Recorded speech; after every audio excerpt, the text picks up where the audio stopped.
In this video, I will be making a DIY Juggernog perk machine from Call of Duty Zombies. In the first step of my build, I sanded down an empty Altoids container until it was just a silver box.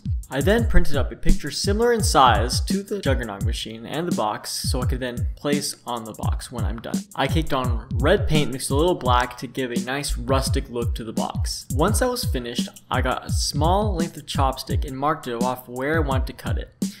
This I then painted the same color as my box. After that is done painted, I will leave it out to dry.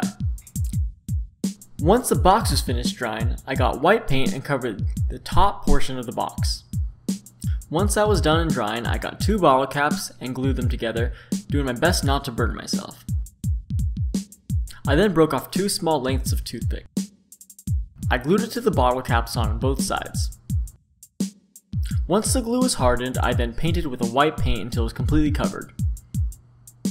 Then, while everything was drying, I stuck my pieces together and drilled a hole at the top of the box. I then cut out the small details of the picture so I could then attach to the box.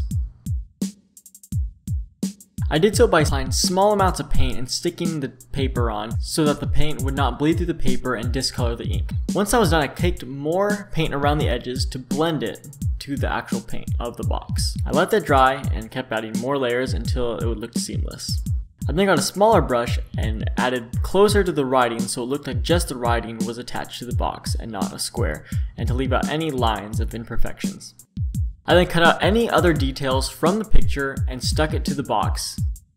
I then broke off a small piece of toothpick and painted it silver, and that'll be the handle of our box. I attached it with hot glue and some tweezers and let it dry. Then with a pen I drew a simple box around it, just to add the last detail. I painted any imperfections and blended all the paint and colors together. I then added silver paint and scraped away any excess paint to make it look more old and rustic. I then painted more paint on my bottle cap and attached the last picture to the bottle cap. I blended it with more caked on paint until it looked seamless. I then got my wood burner and burned a small hole at the bottom of the bottle cap. Then I strung some LED lights through the box until I was able to fit 2 through the box and into the bottle cap.